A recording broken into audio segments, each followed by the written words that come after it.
வணக்கம் friends. Hitech lab instructor தேர்வானவர்களுக்கு எப்போ சம்பளம் வரும்னு சொல்லிட்டு நிறைய பேர் வந்து கேட்டுகிட்டே இருக்கீங்க. ஆனால் இது வரைக்கும் கெல்ட்ரான் சைடில் இருந்தோ இல்லை நம்மளுக்கு அப்பாயின்மெண்ட் ஆர்டர் கொடுத்த அந்த அனலாக் அண்ட் டிஜிட்டல் லேப்ஸ் மூலமாகவோ எந்த ஒரு தகவலுமே வந்து இன்னும் வந்து வர கிடையாது. அதிலும் பார்த்தீங்க அப்படின்னா தேர்வு செய்கிறது கெல்ட்ரான் கம்பெனின்னு சொன்னாங்க. ஆனால் அப்பாயின்மெண்ட் ஆர்டர் வந்து இந்த அனலாக் அண்ட் டிஜிட்டல் லேப் மூலமாக கொடுத்துருக்காங்க. இந்த ஆஃபர் லெட்டர் இன்னும் நிறைய பேருக்கு வந்து வராமல் இருக்குது. ஸோ இன்னும் வந்து எப்போ அந்த சேலரி வரும், எத்தனை பேர் வந்து ஜாயின் பண்ணியிருக்காங்க, இன்னும் ஸ்கூல்ஸில் வாண்டட் இருக்கா, அதாவது வேக்கன்சிஸ் இருக்கா இல்லையா அப்படிங்கிறது எதுக்குமே வந்து இன்னும் எந்த தகவலுமே வந்து சொல்லலை. அது தெரிஞ்சால் தான் தேர்டு பேட்சுக்கான வாய்ப்பு இருக்கும். ஸோ அந்த வேக்கன்சிஸ் பற்றி இன்னும் வரைக்கும் எந்த தகவலுமே வந்து வரல. அது மட்டும் இல்லாமல் அந்த ஆஃபர் லெட்டரில் ஒவ்வொரு மாதமும் 7ஆம் தேதி சேலரி வந்துடும்னு சொல்லி போட்டிருக்காங்க. ஆனால் வந்துட்டு சேலரியை பற்றியும் இன்னும் எந்த தகவலுமே வந்து வரல. ஜூன் 17ஆம் தேதி எல்லோரும் வந்து ஜாயின் பண்ணியிருப்பீங்க. இப்போ ஜூலை வந்து முடிஞ்சிருச்சு, ஆகஸ்ட் வந்து தொடங்க போகுது. இன்னும் வந்து சேலரி பற்றின எந்த தகவலும் வரல. இதில் செலக்ட் ஆன ஒவ்வொரு ஏஐஸ்க்குமே பார்த்தீங்க அப்படின்னா ஸ்கூல் மேப்பிங் வந்து கொடுத்துருப்பாங்க. ஒரு சிலர் பார்த்தீங்கன்னா 5 ஸ்கூல் 7 ஸ்கூல் பார்க்குறாங்க. மினிமம் 3 ஸ்கூலாவது அவங்களுக்கு மேப்பிங் கொடுத்துருப்பாங்க. ஒவ்வொரு ஸ்கூல்லையுமே பார்த்தீங்க அப்படின்னா கிட்டத்தட்ட 20 விதமான ஒர்க் வந்து எம்எஸில் பார்க்க வேண்டியது இருக்குது. இதில் இல்லாமல் டிஎன்எஸ்சிடி ஆப்லேயும் பார்க்க வேண்டியது இருக்குது.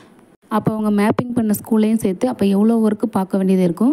ஆனால் கொடுக்கக்கூடிய சம்பளம் பார்த்திங்க அப்படின்னா ரொம்ப கம்மியாக இருக்குது. அது மட்டும் இல்லாமல் ஒரு நாளைக்கு பார்த்திங்கன்னா கிட்டத்தட்ட 60, 70, 80 கிலோமீட்டர் வந்துட்டு ட்ராவல் பண்ணி இந்த ஒர்க் வந்து பார்க்குறாங்க. ஸோ அவங்களுக்காகவாவது இந்த சேலரி வந்து சீக்கிரம் ரிலீஸ் பண்ணலாம். அதை பற்றின எந்த தகவலுமே இல்லை. இவ்வளோ நாள் தான் அவங்க கை காசு போட்டு இந்த வேலைக்கு ரொம்ப சிரமத்தில் போயிட்டு வந்துட்டுருக்காங்க. இந்த வேலைக்காக நிறைய பேர் அவங்க பார்த்துட்டு இருந்த வேலையை கூட விட்டுட்டு வந்துட்டு இந்த ஒர்க்கை வந்து பார்த்துட்ருக்காங்க. ஃபஸ்ட்டு வந்து சேலரி போடுங்க, அதுக்கப்புறமா பார்த்தீங்க அப்படின்னா கவுன்சிலிங் வச்சு யாரெல்லாம் ரொம்ப தூரத்தில் போகிறாங்களோ அவங்களுக்கு பக்கத்தில் போகிற மாதிரி ஏதாச்சும் ஒரு வாய்ப்பு ஏற்பாடு பண்ணி கொடுத்தா ரொம்ப நல்லாயிருக்கும். ஏன்னா மேக்ஸிமம் லேடிஸ் தான் வந்து இந்த ஒர்க்குக்கு செலக்ட் ஆகிருக்காங்க. அது மட்டும் இல்லாமல் இந்த ஒர்க் ஃபுல்லாக கம்ப்யூட்டரே பார்த்துக்கிட்டே இருக்கனால ரொம்ப ஸ்ட்ரெஸ்ஸாக இருக்கும். ஸோ இதெல்லாம் மறக்கணும் அப்படின்னா கண்டிப்பாக அந்த வந்து சேலரி வந்து எவ்வளோ சீக்கிரம் ரிலீஸ் பண்ண முடியுமோ அவ்வளோ சீக்கிரம் பண்ணால் ரொம்பவே நல்லாயிருக்கும். ஆனால் இதெல்லாம் யார்கிட்ட போய் கேட்குறது, ஏதாச்சும் ஆஃபீஸர்ஸ்ட்டு கேட்டால் எங்களுக்கு எந்த தகவலுமே வரலை அப்படிங்கிற மாதிரி வந்து சொல்கிறாங்களாம். ஸோ என்ன பண்ணுறது அப்படின்னு எப்படி எல்லாம் இந்த வேலைக்கு போனவங்களாம் டென்ஷனில் தான் இருக்காங்க.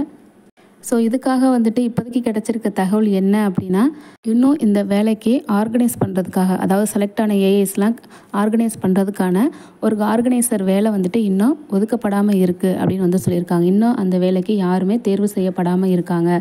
அவங்க வந்ததுக்கப்புறம் தான் இந்த வேலையெல்லாம் தீவிரமாக நடக்கும் அப்படிங்கிற மாதிரி வந்து சொல்லியிருக்காங்க. கூடிய சீக்கிரமே இந்த வேலைக்கான ஆட்கள் தேர்வு செஞ்சுருவாங்கன்ற தகவல் வந்து சொல்லியிருக்காங்க ஸ்டேட் லெவலில்.